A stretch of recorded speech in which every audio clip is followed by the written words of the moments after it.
The SUSU Podcast. We are the CS Support Us Youth Team. Welcome to the first episode of CS Support Us. Hey, my name is Ava Martoma. I'm going to be one of the hosts on today's podcast. I'm the co-founder of KidsMates. KidsMates is a nonprofit organization which focuses on advocacy and giving children of incarcerated parents a voice. This is my third year being on the CS Support Us Youth Team, so I'm really excited to be here to talk about this. Thank you, Ava. My name is Falashade. I am a CS Support Us Youth Fellow at the Osborne Association.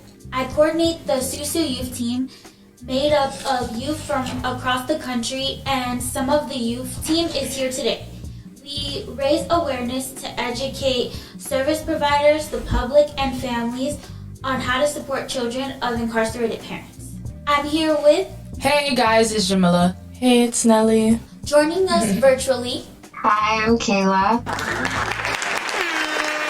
Thank you, everybody. So, I know you may be asking, what is CS Support Us? So, CS Support Us is, originally it was an October-based initiative. Now that's kind of spread out to be like an annual thing, but still in the month of October, we do a lot of media and projection about raising awareness for children of incarcerated parents, and like our main goal is to let other children of incarcerated parents know that they are not alone. Thank you for sharing. Did you know that 1 in 14 children experience parental incarceration, but many remain unseen? we are not seen, we are often not supported. There's a lot of stigma, inaccurate stereotypes, and harmful narratives about us, and we are here to change that. SUSU aims to decrease stigma, build community, share supportive resources, and celebrate children who thrive and succeed when we see and support them. The first thing I want to ask everybody, why do you think there's so much stigma surrounding children of incarcerated parents? I believe that there's stigma around children of incarcerated parents because I feel as if people believe that the children are going to be just like their parents, or the people believe that the parents might have influenced the children to be angry or to not succeed in life because of what may have happened or why their parents are incarcerated. I agree with what you're saying. I could relate because of my dad being incarcerated, and like there is stigma around like if your parents incarcerated, like oh like you're like you said it, like you're gonna follow in their footsteps, but that's not true. I also think that like in conjunction with what you guys are saying, a lot of people, the way that you associate like a person with their family, and just the way that people have been brought up to like think that having a parent in prison means that you're a bad person, and I think there's like just a lot of systemic inequities that have led to this concept of where we are today, and I think that contributes a lot to the stigma that we feel.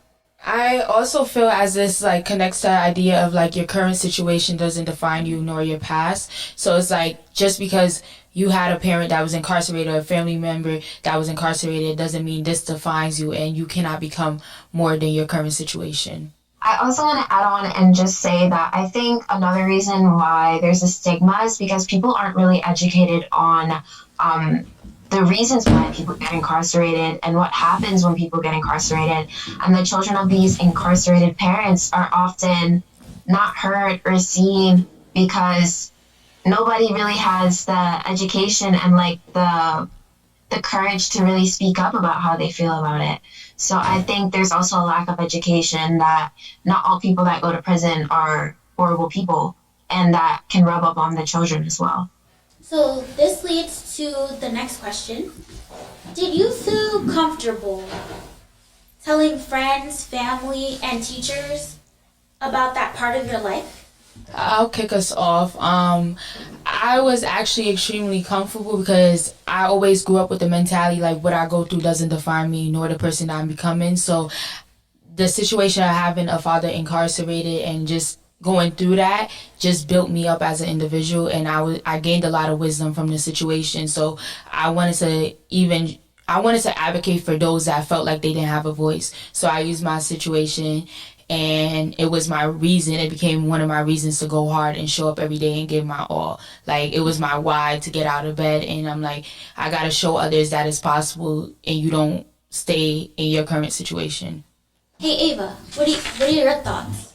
I think, like, in thinking about, like, comfortability with telling other people in your life, a lot of that depends on, like, how that other person that you're telling is going to accept the information that you share with them, because a lot of times sharing this information can feel really vulnerable because you don't know how the other person is going to react. And so having people around you, having an environment of people where these people like are there to support you and they're not there to make fun of you or to drag you down is really important in making you feel more comfortable. And I think that having strong teachers, strong guidance counselors, strong doctors, strong like pediatricians, all these kind of things really help you feel more comfortable in sharing your story. And I think it is personal because different people have different comfort levels.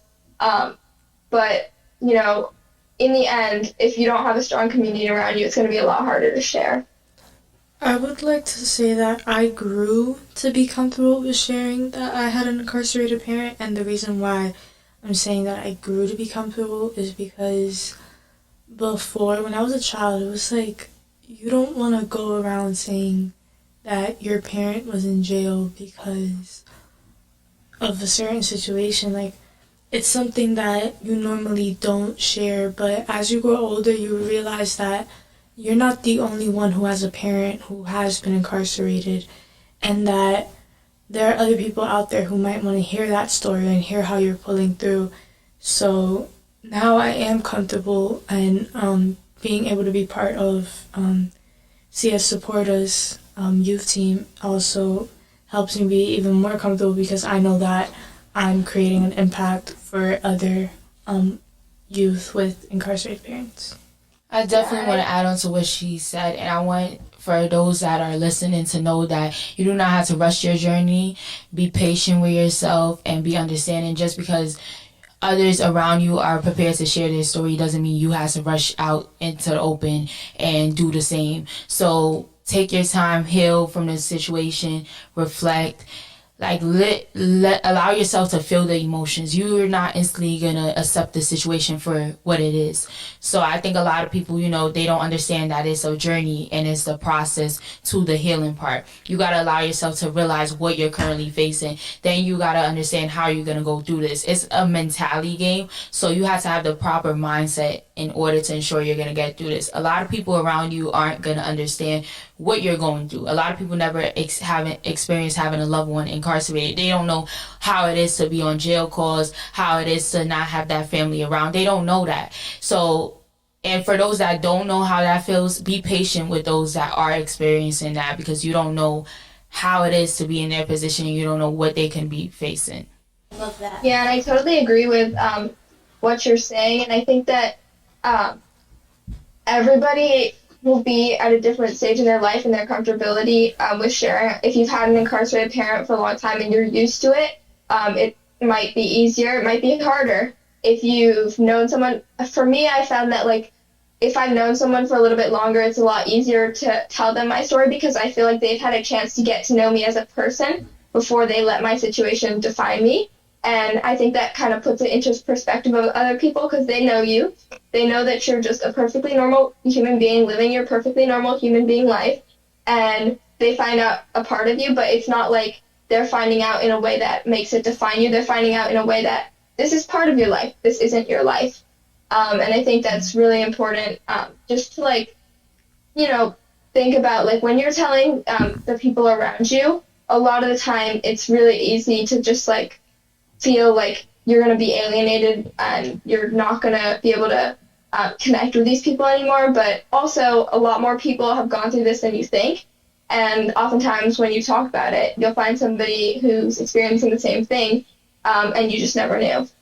Okay, yeah. To just jump on everything for me, my dad was incarcerated ever since I was a baby. So being 17, I am still young, so I don't really have access. For me personally, I found it very, very hard because being in a shelter and trying to find my own way through my life and becoming a teenager, I still have so much life to live. Instead of really going to people, I know a lot of people listening may not have that person or someone that they can go to or talk to or that they feel comfortable sharing their story to. I personally found myself and found my way through this journey through spirituality. I started praying a lot. I started writing. I write amazing novels. And I know that there's a lot of people that don't have the zeal and the courage to really speak. And I was one of those people. I was very antisocial. I'm very outspoken now, but I'm telling you that there are other ways besides talking to people if you don't want to express how you truly feel. Because having an incarcerated parent takes away a part of you, whether you're younger, whether you're older, no matter how long it's been. And you always have to find ways to kind of heal yourself. And sometimes healing is going to take a lot of turns and a lot of, you're going to even have to restart your healing journey. And I really, really want to encourage everybody to just find something that you love to do, a hobby, music, singing, and just really embrace it and just use that as an outlet to your healing. We have a comment from Olu. Just wanted to add that being the child of an incarcerated parent is or was quite unique experience, but we are not alone.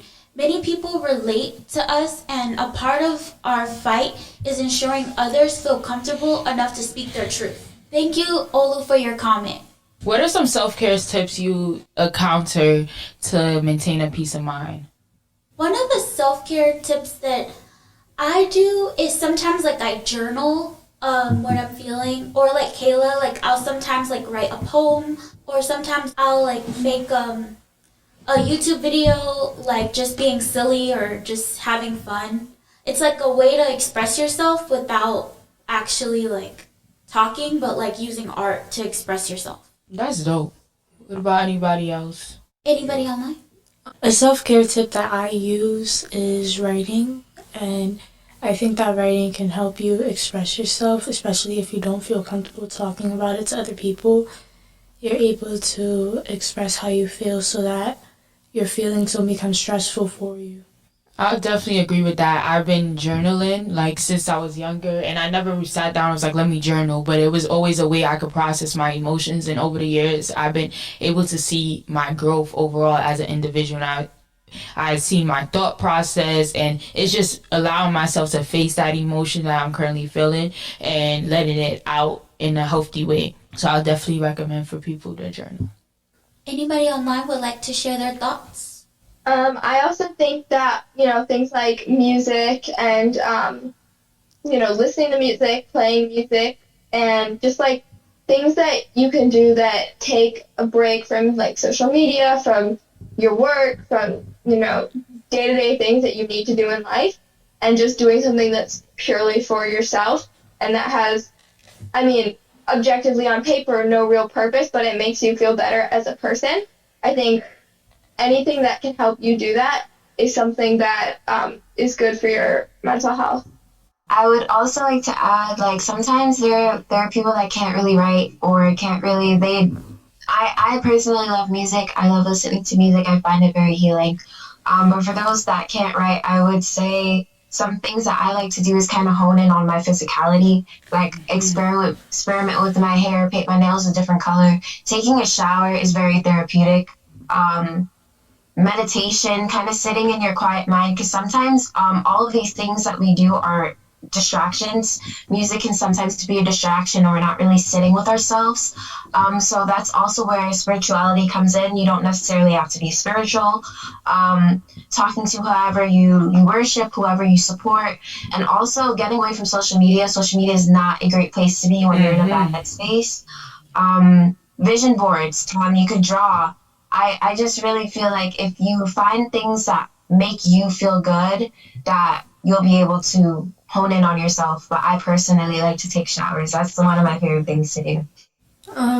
Another thing that I could suggest is extracurricular activities or even playing sports. I myself am a volleyball player at my high school, so that's one way where I'm able to kind of express my feelings and put all my feelings into my work and what I do on the court. Power in that too, like using whatever you're going through and like put it into like a sport or creating yourself. I think that's where real art probably stems from, is pain. Yep. Like for me, I definitely know that when I was going through a lot in my childhood experience and childhood trauma and stuff, I put that energy into my business and I really was able to see something evolve. Because when I was angry and stuff like that, I'll go ahead and put that into something positive. And now I've been able to accomplish a lot just through that alone. I love that. So telling your family and friends can be a great support and, can provide you with a lot of help that you might need going through having an incarcerated parent, but what are some other kinds of support that really helped you out when you were dealing with this? I think I would have liked to have like a support group, like to be able to like talk about your feelings, because like I really struggle with connecting with others, so it would have been cool. Do anybody on the internet want to answer that question? I think since we're also talking about like the topic of people and who I wish would have supported me, I honestly wish when you're growing up, your school is your second home. So I really wish I felt more supported by my guidance counselors and by my teachers. Even now, being in high school, I still don't feel supported, and it may not be because about incarceration or my father being away. It's more so like support in general. I feel like there's a lack of support in the education system. And I really wish that, especially when I was younger, to have your father absent from you when you're a baby until in your middle school years, and to lack that support besides your mom really kind of sucked for me. So I really wish, and I really hope that in the future this topic can be something more open and more honest, where we can really go to our teachers and really speak about it, because they're supposed to be our mentors, and I really didn't feel supported by them. I think that I would have liked to have support at home. And the reason why I say I would like to have support at home is because as a child, I was always compared to my mother. And my mother was the one who got incarcerated. And you would always hear things I would always hear things that were like, you act like her, you look like her, you're on the way to being like her, and things like that. And it's like your family is supposed to be the ones who are there for you no matter what, the ones who are comforting you. And I feel like there are many situations where I didn't feel like they were there for me or feel like they were comforting me. I just felt like they were bringing me down, not listening to me, not trying to understand. So I feel like support at home would have been important, and it would have impacted me a lot back then. Well, that will lead us to our last question, which is, what type of actions do you believe need to be taken for change in society when it comes to the incarcerated system? I feel like people in general should just be more kind, and it doesn't just have to do with having someone incarcerated. Just be more kind, be more mindful the way you speak to others, because you never know how you may be triggering somebody or how you may be impacting somebody. It's a lot of stuff that happen constantly in society, and people are battling real things, whether that's having a parent incarcerated. People have parents that's incarcerated that they don't know when they're going to come out. People have lost loved ones that were incarcerated in prisons. People have gotten their family member back home, and their family member isn't fully there because of the trauma they experienced. So it's so many things that, that need to improve on the system overall. But the first step is people just being better humans, people being more kind to others, and people being more mindful. I think that's where we can start. Just be more mindful of who you are, and sit back and reflect and see how you are impacting those around you, whether it's negative or positive. Yeah, I think, that's a really important thing. Just like kindness overall is really a way to connect people. When you put yourself out there and you let yourself, you know, kind of give what you have to the world, it will allow you to make like connections with people and understand people better. And I think that in looking to change society, I mean, a lot of the problems that we see with having a child of an incarcerated parent stem from having an incarcerated parent. And I think we, as a society, can look at ways to prevent incarceration in the first place, because we really don't want to be, tearing families apart. That's not the intended goal of incarceration, but it is a really big byproduct. And, if we're not considering that, then, we're not really considering what incarceration is. I was going to add to the question. I think that some people take it harder than others, so having support groups for those people who feel like they need people to talk to and don't feel comfortable at home or at school or with the guidance counselor. Not only that, but not labeling people that you may know that have an incarcerated parent, because I feel like that's like people expect the worst out of bad situations, and there should be people encouraging people who have incarcerated parents to do better, be better, and just supporting their future and their dreams, because bringing them down is only going to affect them mentally and emotionally, and that won't be helping them, especially with what they're going through. I would also like to say that there should be more respectful transparency in homes, because most of child growth comes from the house. And a lot of people who have incarcerated parents don't feel supported by those in their household. So I think being transparent about the situation, it's going to hurt everybody, regardless of who's incarcerated, regardless of those that are outside the family or inside the family. I think really having those family discussions can help encourage children to grow up with this notion that they can speak about it and they can be open about it, because there's a lot of fear that comes from in the household. Don't tell your friends this because they may think differently of you. Somebody else's actions is not a reflection of your character. And I feel like that's what a lot of children feel that have incarcerated parents. At least that's how it was for me. So I think more respectful transparency. And like I said, again, like in schools too, kind of having that transparency and more building that bond with students where they can actually share things that really matter to them without judgment. Yeah, and kind of to what Kayla is saying, I think that, your home should be your safe place. And, a lot of the times that's not the reality, but, just focusing on making everybody have somewhere they can feel comfortable and can be 100% them, and can share their thoughts, can share their emotions, can share how they feel, even if they, even if in their mind they're going to think, oh, somebody's going to think that what I'm saying is completely stupid. Like, no, you're valid. Your voice is meant to be heard. That's why, it's there.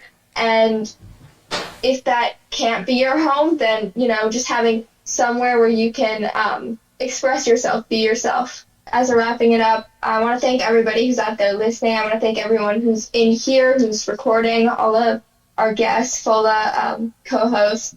And, just as we conclude, we want to say that don't be afraid to share your voice. If you are going through having an incarcerated parent, be yourself, share yourself, show yourself to the world. There's nothing for you to be ashamed of. And if you've had an incarcerated parent or you know someone that has, we really want to encourage you to follow the Osborne Association, follow Kids Faith on social media, and visit the SUSU website. Here we'll have community that share experiences that might be similar to yours, and a lot of the times this can be really helpful in finding, supportive resources and learning how you can be seen and supported by the people around you. So if you want to, you can visit the SUSU website at www.susu-osborne.org. And you can also visit KidsMate's website at www.kidsmates.org and also check out our blog. Thanks, guys, and remember, see us, support us. Goodbye, guys. Thanks for listening. Bye. Thanks for listening.